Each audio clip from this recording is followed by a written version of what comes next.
Hello, hello, hello. Yo, yo, yo. So we started the 1097 a little while ago now. We had our first event, I think, about a month ago Yep. from the day we're recording this. Yep. We had someone very interesting. We had a Tesla hacker, Oh, I'm about to say a German Tesla hacker. I don't a think German Tesla. You could say German Yeah, Tesla yeah, yeah. hacker. He's a I German think. Tesla hacker. Super cool guy. His name's David Colombo. Taught us so much about cybersecurity.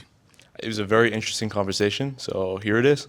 So, David, over to you. Thank you for being here. Very excited to chat with you. What is the preamble to this whole endeavor of playing around with computers, understanding cybersecurity, and really just falling in love with hacking? Tell us about that. Short or long story? The short, long one, as someone asked you earlier. The short, long one. The short, long one. So coming back to that small town, so how small do you think it was? What do you think, when you think small town, how small is it? 1,200 people? 1,200 people. 1,200 people we've got is our lowest answer 1,200 so far. 10,000? 10,000? Okay. It's 205. Now there's 204. Middle of nowhere town in Germany, in Bavaria, super boring, couldn't do anything, like 2 hours from any major city, fucking sucked. Excuse the word. So I was sitting there, 10th birthday, I get my first laptop, and I'm like, I can't do anything else either way, I might as well just look it up. And it was super interesting to look at it, and I was like, I can do so many things, how does it work? And I was always very curious, so I asked my parents, I asked my teachers, no one could tell me how it works. And then best day of my life, when I figured out I can open google.com and ask any question I want. Like I literally, any question I want, I throw it into the box, and I get all the answers.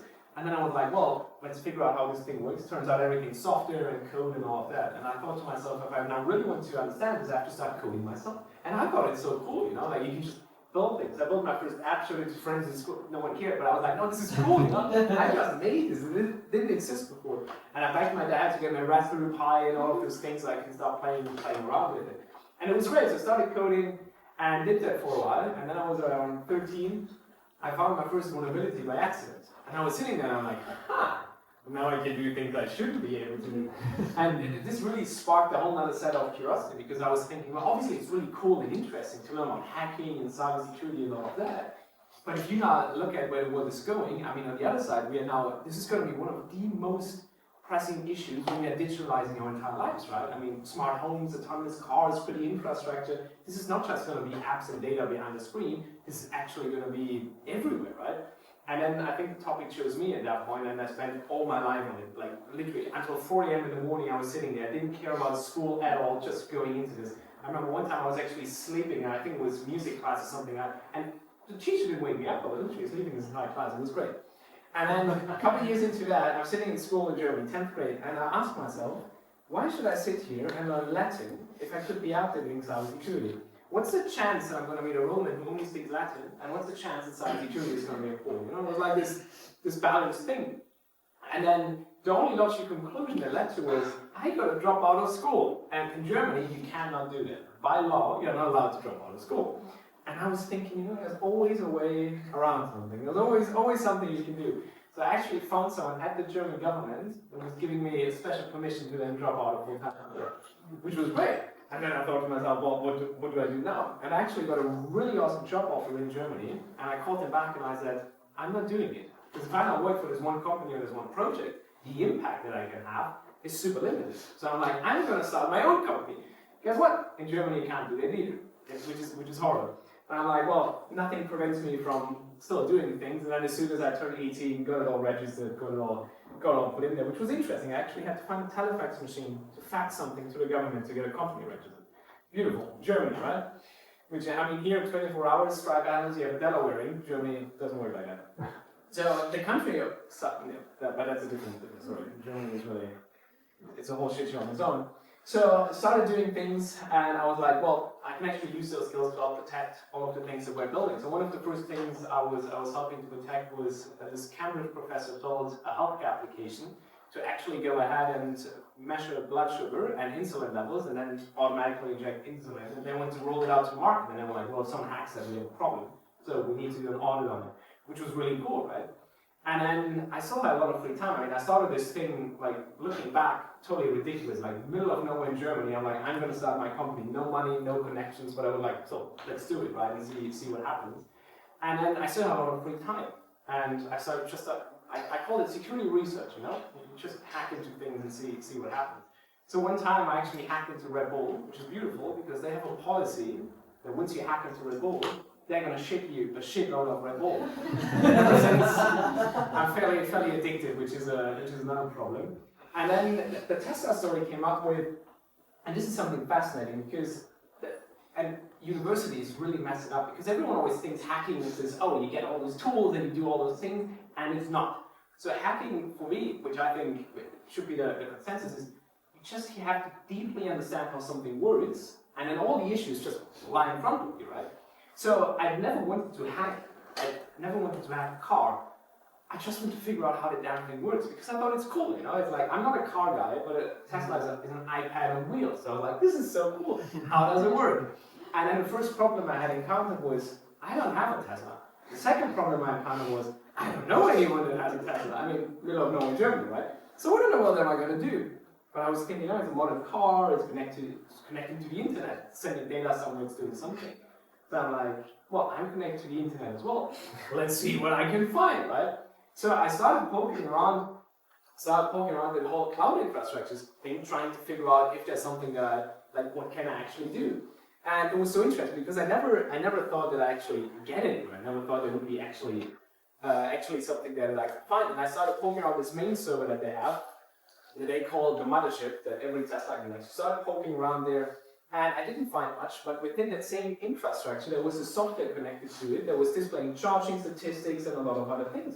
And I was like, this is interesting. How does that thing work now? So I started poking around there, and a lot of stuff that they used to actually build this was open source. And I'm like, what else am I going to do? Then read through the entire source code trying to figure out how it works. And I just started going through the code trying to figure out how this whole authentication works and how they're getting those tokens and data sent back and forth. And then, which was super interesting. So I go through that, and I figure out whether actually, because I was like, are those tokens just in memory? Do they actually store them somewhere? What is going on?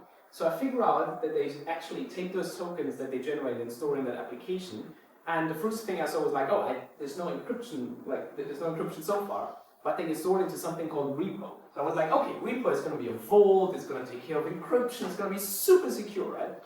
Turns out, and because I was like, let's figure out what repo is. Turns out it's just the same PostgreSQL database that stored all the other data. And I'm like, So it's not encrypted so far, and it's stored next to all the other data. And I can read certain data, like charging statistics and other things, right? So can I just inject something into that request and be like, well, when you go ahead and pull all those charging statistics, also go ahead and read some of those tokens, bring them back. And I thought, no, this is never gonna work. This is never gonna work. So I built a couple of them, and eventually I got back those JWTs and those tokens, and I'm like, what can I do with those? And I thought, there's nothing I can, it's gonna be scoped, it's gonna be a read-only token on certain statistics and all of that, right? It's gonna be super secure. So I go back to the mothership, and I send that token, and it goes like, what do you want? And I'm like, what do I want? So the first thing I actually pulled was driving statistics, and I put it on a map so I could actually see. There was one guy who was driving for friends. I could figure out where he went on vacation last year, and I was like, this is great, this is awesome. And then I started wondering, well, if it's not scoped to me reading only charging statistics, it might not even be scoped to read only, right? Maybe I can just actually go ahead and send commands to those cars as well. And again, I thought there's no way in the world that this is going to work, right? You have this random IP address from Germany going there with this random ass token stolen from somewhere being like, oh, can you do something to this car? There's no way it's going to work. And then I was thinking, well, now it's a very fine line because I can't just go ahead and do something to a car that I don't know. So what I did was I pulled a couple names for those Teslas, and then went on Twitter trying to figure out if anyone is if I know anyone, right? So there was one guy who was very proud about his Model X, who was tweeting about it, and he was like, I was like, it's great. So I texted him on Twitter, and I was like, can I please try something? And he was like, yeah, sure. And I don't think he believed me. So I was like, if you give me permission, that would be great. And he was like, yeah, whatever. Like, if you think you can, there's actually, we should pull out the screen here. Like, if you, you can try it if you want, something along those lines. So I did it, and I was like, can you please confirm this works? So I honked his horn and I unlocked his doors. And he was like, yeah. And now I'm sitting there and I'm like, okay, this is a really big fucking problem because I'm controlling this guy's car. So we actually hopped on a call and he could do everything. He could like set a speed limit, like play music, you could change all the settings, you could flash the lights, you could do whatever you wanted, which was really fascinating. And then he's on the phone and he asked me, so what do I do now? I have no idea. I don't know. And he was like, oh, that's really big fucking problem because I know you control my car and I can't do anything.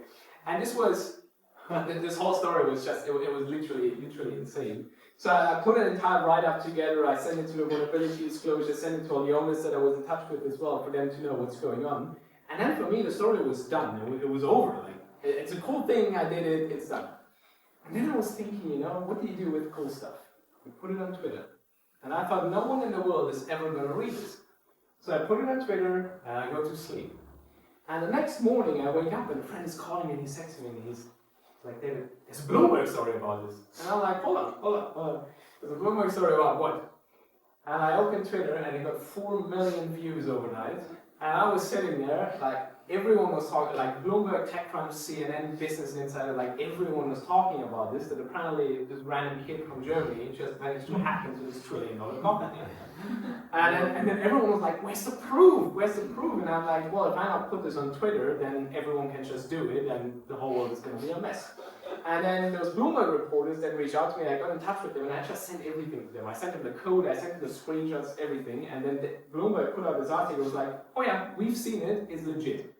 And then it just, from that on, the internet was on fire, and I'm sitting there, no media experience whatsoever. I've never done anything with media in my life, and now I'm sitting here at 19, and everyone wants to speak with me, and everything's crazy. It was literally the most stressful week of my life. It was nothing ever comes close to this. And then the Bloomberg guy calls me, and he was like, so, why don't you come live on Bloomberg TV, Bloomberg Technology with Emily Chang, prime time in the Silicon Valley, and talk about this? And for some stupid reason, I said yes. It was ridiculous.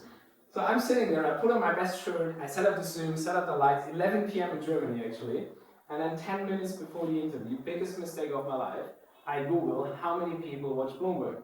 And Google, obviously, very neutral. Google was like, oh, Bloomberg television reaches 310 million households worldwide. Well, it worked out. And ever since, I don't have a problem with public speaking. It was like a total shock therapy. It was great. So throw me on stage, less than 300 million people, I'll figure it out. Absolute insanity. And then, I mean, the story just spikes from there. Fantastic. So, and what changed in your perspective of the world and your place in it at that moment after that happened? That's actually a good question. No one ever asked me that. I think the world got a lot smaller, you know? I mean, coming from a small town in Germany and now suddenly the whole world you're speaking with, and I started traveling a lot, right? I mean, I think in the last 3 years I did like, 300,000 flight miles or something, just traveling around places. And I mean, one of the invites I got that was super fascinating. So I got this email and I thought it's spam. It said, His Excellency Sultan Al-Lama would like to invite you. And I was like, sure. You know, like, the Nigerian crown prince is going to offer me money. Sure, absolutely. And it turns out it was actually the Minister of AI in the UAE that wanted me to speak at the World Government Summit they were hosting. And I was like, oh, this is fascinating.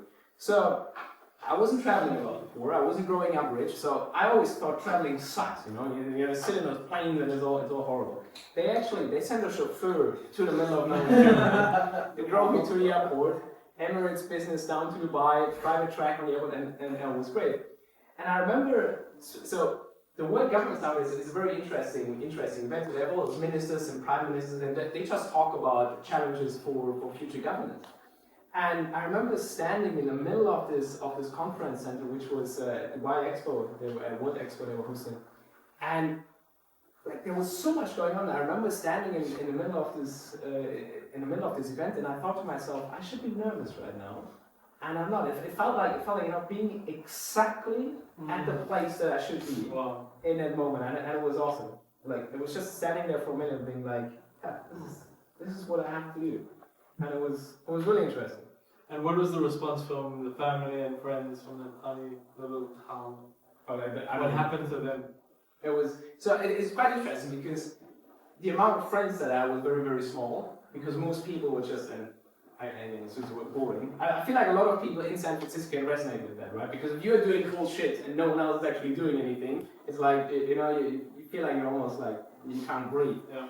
And then this deal that I had with my dad all the time was, like, as long as I use my skills for good, I can do whatever I want. Which was great. I'm still, otherwise I would be retired, like sipping cocktails on it. So yeah, now actually you have to work. What would you have done to get that? I wonder. Well, I mean, the way the whole world is built right now, and this is actually something where we come back to how big this topic is.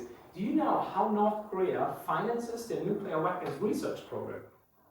Take a while. By hacking banks, crypto exchanges, financial organizations. So the UN is actually tracking like 30 of those attacks right now that are attributed to North Korea. And just like 3-4 weeks ago, they stole like $1 billion from a crypto exchange in Dubai, right? Yeah. So yeah, you could be just retired. So, Yeah. Wow. And so the focus you've had is to do things for good ultimately, and that's being shaped by your father's influence in your life, mostly, or have you also been a prerogative in choosing that? I wouldn't say mostly. It was for me always like, oh, we can improve things, we can make them better, and we have to make them better, right? Nice. Because, what are we dealing with right now in the world? Where are we at? well, cyber-wise, In the world in general, and how that involves cybersecurity? or in the world in general. I mean, what I think is fascinating is that we're innovating so much, right? Especially right now. If you look at this curve that is happening, it is incredible, right? I mean, if you go back a couple tens of thousands of years, I mean, every couple tens of thousands of years you had something interesting. Like, oh, we discovered fire, great. and then you go back a couple thousand years, and now suddenly every couple thousand years with something. Oh, now we had stone tools. Well, life is even better, right? And then every couple hundred years something happened, and then every decade something incredible happened, like life and society-changing events, right, and humanity-changing events. And now we kind of reach this point where not just every year, not just every quarter, not just every month, but like every day, there's incredible research, there's incredible things happening. So the whole world sped up dramatically. And what happened as part of this transformation is that we are building so many things. I mean, we are now talking about humanoid robots walking around and autonomous weapon systems and all those things that we are now building in whether it's robotics or the autonomous field. And the problem with that is that happens so fast that we never ever like press this pause button, step back and looked at how do we actually secure all of it, right? We are planning to roll out hundreds of thousands of humanoid robots, and no one ever sat there and was like, okay, so how do we actually make sure no one hacks into them, let alone all those other things that we're building. So this is where we're entering in quite a critical era, because everyone still always thinks, oh, cybersecurity is apps and data, it's behind the screen, and if it gets really bad, I'll close my laptop, I'll go home, life's great, right? And now we look at water infrastructure as an example we talked about earlier, right? So we had this case a couple of years ago in the UK. There was a water treatment facility that provided fresh water for 3 million people. And on a weekend, the threat actor hacked into it to a point where they would have been able to poison the water for 3 million people. So that's kind of where we took all those systems, we connected them to the internet, and it's really problematic. And how is AI changing the landscape both for offense and for defense?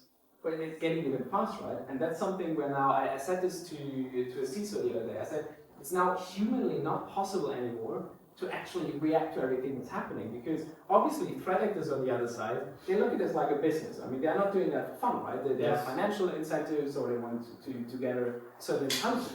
So what they're interested in is, all right, and they've become so professional over the last couple of years as well. They literally have support teams, they have HR teams, you can apply to them, it's great. It's a professional organization. We had and this was actually an electricity company in Germany that was hacked a couple of weeks ago. They literally called the support, like there was a phone number, they could call the support and ask them how to buy Bitcoin. Like that's how professional they are nowadays. So they obviously have an R&D department and looked at how can we leverage this technology to actually run a lot of attacks autonomously, or at least figure out like vulnerabilities, right? Yeah. So now as a threat actor, you wake up in the morning and you get like, oh, a list of those are interesting targets because we identified certain vulnerabilities, and they are building those systems to do that. And then on the other side, obviously we can do similar things, right? We can leverage this technology to identify vulnerabilities, detect attacks, and all of those things. The problem that I'm seeing more and more is that obviously those threat actors, they don't have to go through approval processes, they're just doing it, right? And what I'm really hoping is that as a cybersecurity industry, we're actually fast enough to now catch up to what threat actors are starting to do. Wow. And what would you say to everyone that's in the tech space that is very active in using technical components that they're very, very aware of AI and its power and its, the way in which we can be empowered. What would you say to them listening to this? How would you want to empower them? And how would you want them to be aware? So that they don't get hacked and so that they can be one step, two steps, maybe 100 steps ahead of anyone that wants to hack into them, into their app, into their company, into their software. How do they protect themselves? This should probably be the title of this write-up. Just make sure your shit is secure. And that's something I was seeing this. Seriously, I was seeing this, and it's getting worse, right? So I was seeing this thread on vibe coding the other day, and I was like, okay, so we now type in like AI please build me something, and I don't remember his name. There was one of the researchers who went ahead, and he wasn't even a security researcher. He was just like, let me figure out what I can do, and he was stealing API keys and PII and all the code. It's great, right? And now, if he wasn't even a hacker, and now think about threat actors actually going ahead attacking those systems. And yes, it's great that we can build a lot of things a lot faster. Yeah. But I always felt like, and I feel like this is still true right now, that AI is just a tool to speed up what you would do anyway. It's not there to be like, oh, I'll do everything for you, because then it's going to be, and I mean, a couple companies in this town would disagree with that, but then it's all shit. If you just have AI do everything, right? You need to have this human in there looking at all of those critical components, and security is one of them, right? So do you see AI more as an enhancer rather than a replacer of humans? I think it's going to make smarter people a lot more smart. What will it do for the not so smart people? I mean, that's a very open, broad conversation, but I feel like that's where it kind of splits up, right? Between people actually using those tools to do even more, to be even better, and then there's this whole other group of people that would just leverage this technology to take away their thinking, right? I mean, the amount of people, even coders that I've seen, that just like use it so much that once you ask them questions about how that thing actually works that they're building, it all falls apart, right? And that's where you're going to have those two groups where one of them will be endangered by, and let's call it autonomous employees or whatever you want to call it, right? Or sometimes I call them FTAs, full-time agents, instead of full-time employees. There is a huge group of people that will struggle with, like we've outsourced our thinking to AI and now we are figuring that AI can just do what we've been doing over the past couple of years, so we're going to have a problem. But there will be a group of people that will just go ahead and leverage this tech to do even more. Wow. And what are you doing right now to help the world move forward in a positive way? Well, and this is a very broad question as well. There's a couple of things that I'm actually involved in now. So I'm wearing multiple hats. I mean, one of the things when I'm in San Francisco is to actually look at how can we use this technology. And I always say in quotes AI, this new era of LLMs and agents that we're talking about, to look at cybersecurity and the whole industry and the number of processes that we see in that space, and just automate the 80% we can automate away. And for the last 20% where you need the human, just make the human so empowered and so fast and so enhanced that we actually now can, for the first time, and AI could do that for the first time, we can win this cat and mouse game and be a step ahead of the threat actors. The other thing that I started looking at, which was a super interesting conversation as well, was this whole, and that's where we enter a geopolitical space as well, was the whole defense conversation, right? And this is, given that I'm from Germany, Europe is in a very precarious situation right now because Europe is at war. I mean, you could say that Trump is threatening to pull out of NATO, and then Europe realized how screwed they are if they are losing a lot of those critical capabilities. So they started looking at revamping and rearming the entire industry. And one of the things they noticed is we are missing so many critical cyber capabilities as well that we've been relying on other countries to provide, mainly the firefighters, right? So Germany, for example, as part of this whole process, figured out A, we need a lot more investments in startups, in defense as well, and B, all the technology that we're actually building needs to be secure. So there's just a new fund that is getting started. It's not a big fund, it's a couple $100 million where they pulled me into the advisory board to also make sure that we invest in the right cyber components and to circle back to autonomous systems that we talked about, right?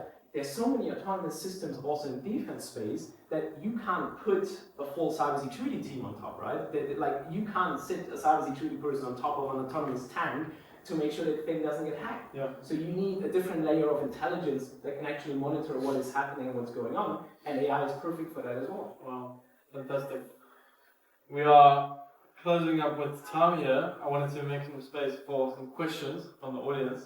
I'm sure everyone's got a lot of interesting questions. Greg.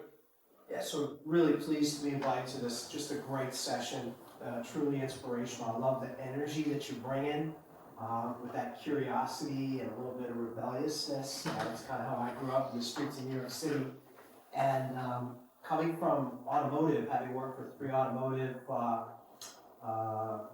OEMs, and seeing how the Germans work, I was a supplier to Mercedes, Porsche, Audi, and I'm curious if they had reached out at all when they had seen the ruckus, because there's some pretty smart people over there. There's a friend of mine, Ola Kalenius, who's super bright. They had to bring in a Swede to kind of reshape the German structured sort of approach. And I'm sort of wondering what the approach has been there, and if Tesla had reached out, and then just broader, where do your interests lie? Because when you're starting a company, having been through a bunch of startups, you need to choose a couple of industries, and you could do everything. There's security implications for just about every industry, but where's the best juice to be squeezed, the investors would ask. So what would the follow-up question, your top 3 industries? Fair enough. So let me answer the first one. It's a super interesting period. So I did a lot of work with John Halbert at the ASRG as well, the Automotive Security Research Group. And Volkswagen is a very interesting example because they have all those OEMs ship them stuff that they don't even know what's running on there. Like, oh, you ship them the binaries and then you expect them to just implement it. So that was one of the big problems that they were facing at the time. The other thing was when they tried to build all the software in-house, I mean, Carrier, right? I mean, Carrier was this huge thing of, oh, Volkswagen is now doing tech and it's pretty much dead now, right? Like, so this whole Germany and the automotive industry, they kind of tried to, oh, we have to do more software, we have to do all of those things. But before they even got to the how do we secure that, they figured out we can't build software in the first place, not even in Tel Aviv. And that hasn't changed since, so they're still relying on OEMs to do it. And then the OEMs go like, well, what are our incentives to actually do it? Because it's just a lot more expensive, and the actual manufacturers don't even see that. The couple companies that use a different approach are so far ahead when it comes to cybersecurity as well that it's almost getting super interesting. I was in Lucid yesterday, and we had a number of conversations there, and they started rebuilding this entire stack of how do we do automotive, right? I mean, if you open a Tesla part, it's a Linux box that is sitting on there, right? It's not just all of those ECUs that you kind of plug together with, well, now it's automotive Ethernet, right? So they were really interested, especially in Germany, they were really interested in how do we do this. And we had a number of conversations, but then when it came to, well, actually doing something, it all fell apart. So, I mean, the only two relevant companies in the automotive space when it comes to cyber is Upstream from Tel Aviv as well, and they also transparently shared a lot of those struggles. They actually had invited me, and they were like, oh, thank you for doing this, because now we have more arguments on why this is important in the first place. So the industry is still lagging behind, I'm afraid, except those new companies, and also the Chinese, right? I mean, the NIOs and the BYDs, and all those that are rebuilding this entire stack. Obviously, they can implement those security things, but the traditional ones just relying on OEMs, it's still a very hard issue. But it was very fascinating seeing some of those inner workings. And coming back to the industries, I think the 2 places that are actually extremely relevant for getting this tech is a number of autonomous systems that are critical. Whether it's and the beautiful thing, and the team has heard me say that a dozen times, is if we build a product, we are screwed, because then we just become this feature that CrowdStrike or Wiz or whoever is going to buy, and that's about it. What we need to do is build this platform that actually reimagines how do we make this work, like starting with the data component, right? Because just plugging the AI on top of that, like on top of the existing stack, is not going to work either, right?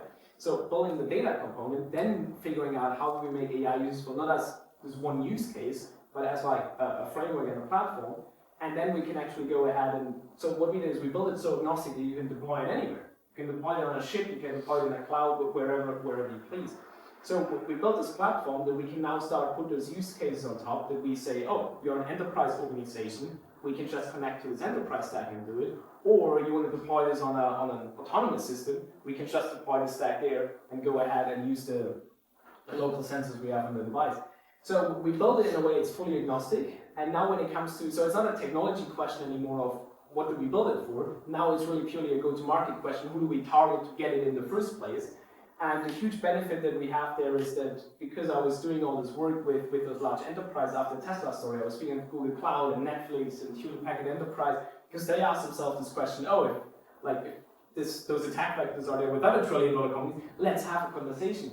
So we had a lot of open channels with those enterprise CISOs, and they were super interested in, oh, we need this. So this was really Fortune 500 and Enterprise was one of those channels where we just knew all the people, right? So we can just target them very easily. And then the second thing where we had those conversations was, especially also in Europe, the defense industry that was able to put the resources towards it to then make this interesting. So those are the two that we are going for right now.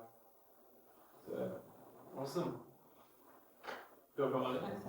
Did you ever have like a time when you found something where you had to like kind of hold yourself back, or like an urge to like just cause mayhem, or was it always like you wanted to like? No, it's a very fair question because, and this is actually something that I said the other day as a joke, right? If we now think the world 100 years further and everything is digitalized, I mean, hackers are almost gods, right? Because they can do whatever the fuck they want with those systems. So I never had the intention of causing mayhem or destructing anything because there's like, correct me if I'm wrong, but there's just no fun in that. Like it's a lot cooler to build things.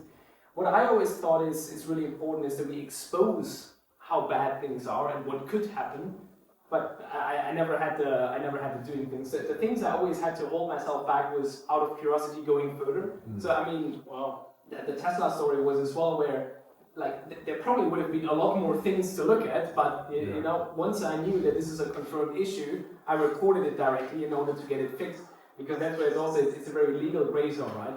And I had a number of companies where beyond this, I found this initial critical vulnerability, and I was like, well, if I now spend another week, you know, I can go into this entire network, but that's the point where you have to say, no, I'm going to stop right there, and before I actually look at any data or anything, as soon as I know there could be, or I have confirmed there is an issue, reported straight away. Except my school. My school I actually took apart, but it's Sorry for another. Sorry. Nice. Okay, your hacking stuff is so cool. I had background in cyber operations with the Air Force, like internships, and like I hacked my e-reader. I like was able to, I just summoned the firmware, like reverse engineer API. It was like 2 weeks of like chaos until 4 a.m. Passed out, just like doing like Invidra, and like it's very cool and it's super interesting to hack.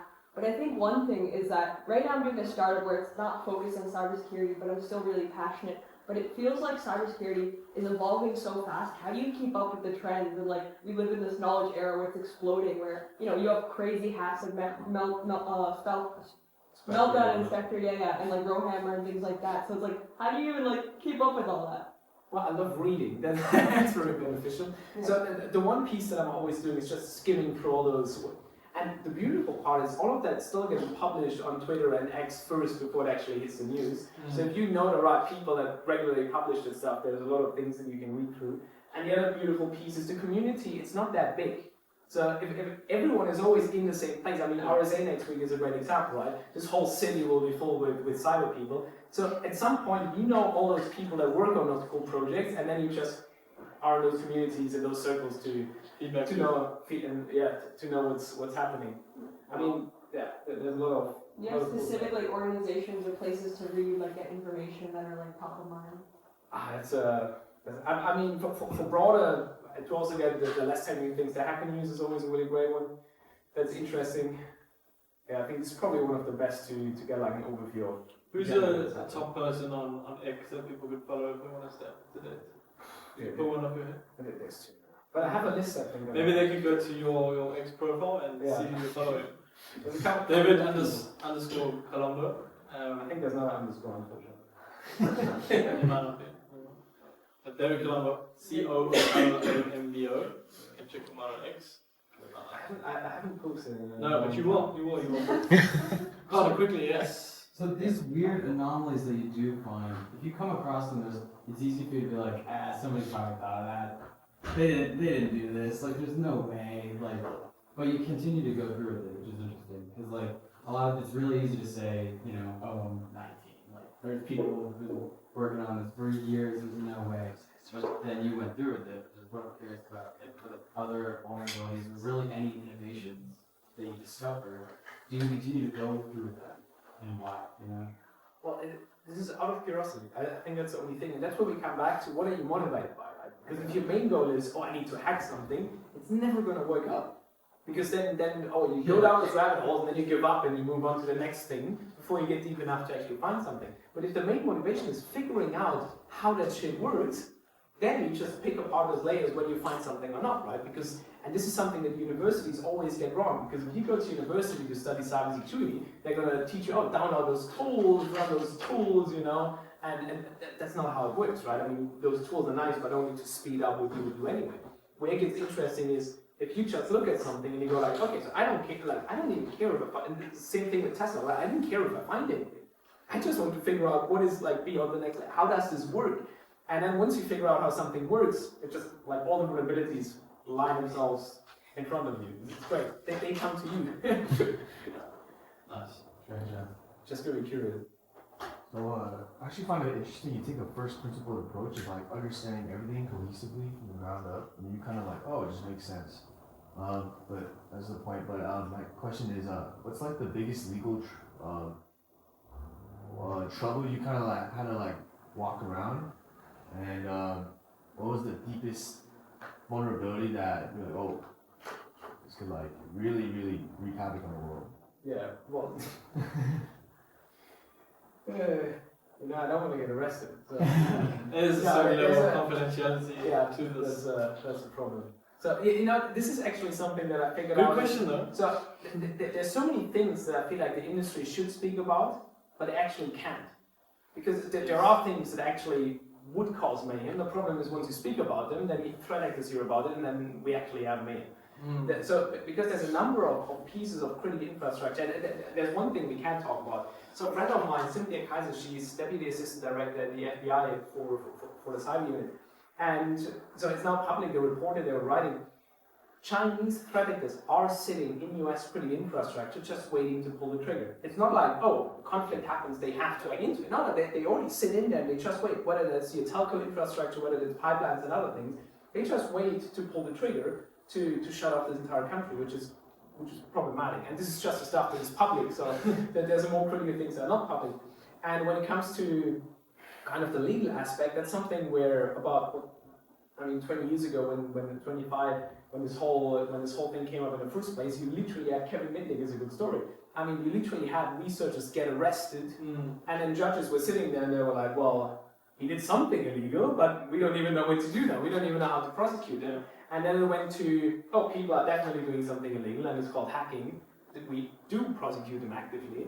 And then eventually researchers were like, well, rather we report those things and we find a way to do it legally before threat actors find them and they don't do it. So what companies and the industry figured out is if there is this massive legal threat hanging around all the time, then people that find things are just not going to report it, right? And then it's still open for the threat actors.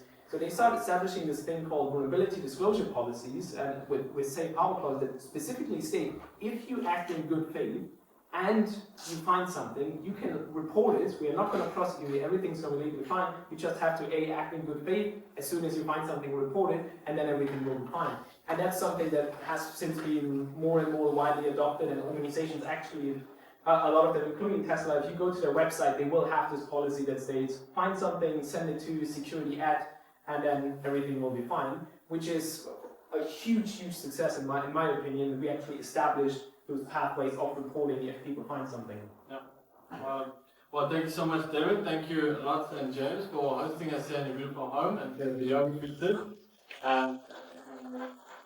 It's not very short amount of time to access a lot of information and knowledge and experience from you, David. So thank you for being here. Thank you for speaking to us tonight. I wish we'd have a lot more time, but Yeah, well, we'll do it again. We'll definitely do a part 2, part 3, part 4, however many we need. But the space is active and very important to our lives and our livelihood.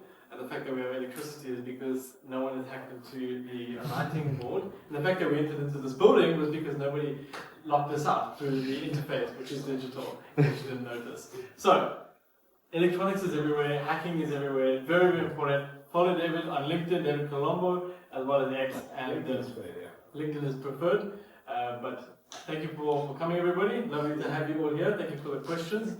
Enjoy the pizza. David has a very important meeting with CISO, another one. There's too many of them these days. No, it can never be too many. But another meeting tonight at 8 p.m. So we're going to bounce quickly. But if you have any last questions, last words that you want with David, quickly pop them in. Otherwise, our Uber will be on its way shortly. I do have one question. So now the system would change because like the AI would enable everyone to do that. So the question is not about the hackers to just find the vulnerabilities only in the systems which are fine, like defined. But what do you think like as a hacker, what would you aim right now if you were supposed to hack something? What kind of systems would you? It depends on what the goal is, right? And if you look at financially motivated traders, they want to build pressure. And there's a really interesting shift that happened.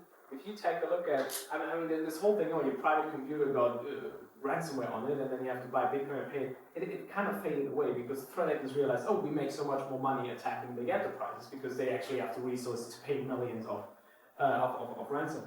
And then organizations realized, and they were like, oh, we'll just do backups and we'll do all of those things. And then hackers were like, oh, we're not just going to encrypt your data, we're also going to release them publicly. And then organizations went like, oh, damn, maybe we should actually invest into cybersecurity. And that's what they started doing, right? I mean, all the big corporations in the US have some security team and do somewhat of a process. And then hackers realized, okay, so where else can we build a lot of pressure? And it is indeed a certain piece of critical infrastructure. When was it, 3 years ago, the Colombo pipeline? Yeah. They actually started targeting those pieces of infrastructure to affect this pressure and actually start building pressure for people to continue paying. And I think we're going to see more of that, East Coast of more of the America. trend, yeah, which is Well, not good for us. not good, but we are capable human beings that can protect ourselves. Awesome. Yes, I won.